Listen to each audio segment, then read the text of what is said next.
ស្រឡាញ់គ្នាយូរដែរហើយសួរថាធ្លាប់ធុញគ្នាដែរទេនៅក្បែររាល់ថ្ងៃ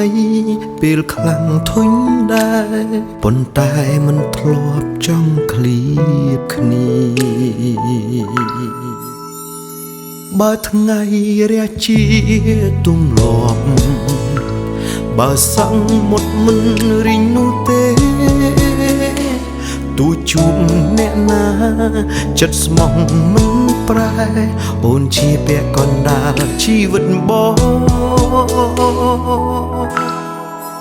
ស្នេហ៍យើងពេលខ្លាំងមានផ្អែមចត់ជូរតែស្រឡាញ់យូររឹកស្រឡាញ់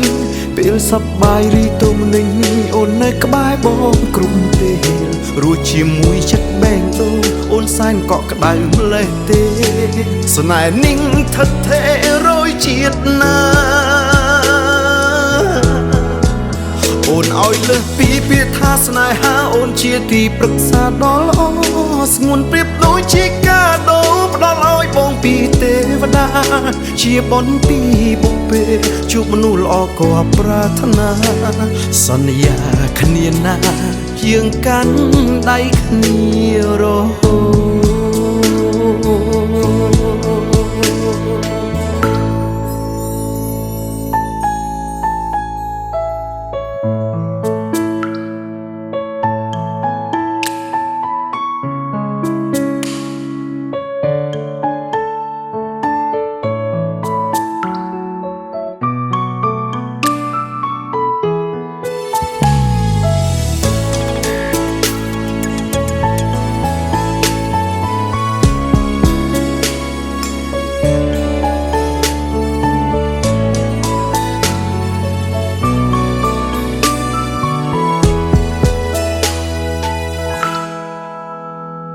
បើថ្ងៃរះជាទម្លាប់បើសង្កត់មិនរីងនោះទេទូជួបអ្នកណាចិត្តស្មោះមិនប្រែអូនជាពាក់កណ្ដាលជីវិតបងស្នេហ៍យើងពេលខ្លាំងមានផ្អែមចត់ជូរតែស្រឡាញ់យូររឹកស្រឡាញ់ពេលសប្បាយរីទុំនឹងអូននៅក្បែរបងគ្រប់ពេលរស់ជាមួយចិត្តបែងដូងអូនសែនកក់ក្ដៅម្លេះទេស្នេហ៍នឹងថិតថេររយជាតិណា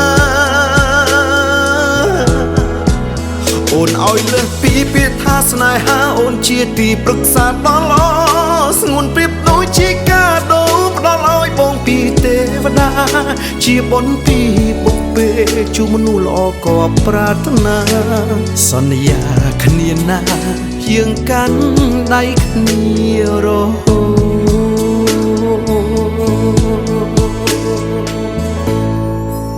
ស្នេហ៍យើងពេលខ្លាំងមានផ្អែមចត់ជូរតែស្រឡាញ់យូររឹតស្រឡាញ់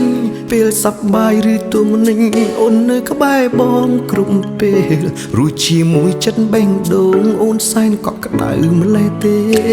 ស្នេហ៍នឹងថិតថេររយជាតិណាអូនឲ្យលើសពីពាក្យថាស្នេហាអូនជាទីប្រឹក្សាដ៏ល្អស្ងួនប្រៀបដូចជាកាដូផ្ដល់ឲ្យបងពីទេវតាជាបុណ្យពីបុព្វេជួបមនុស្សល្អក៏ប្រាថ្នាសន្យាគ្នាណាយើងកាន់ដៃគ្នារហូត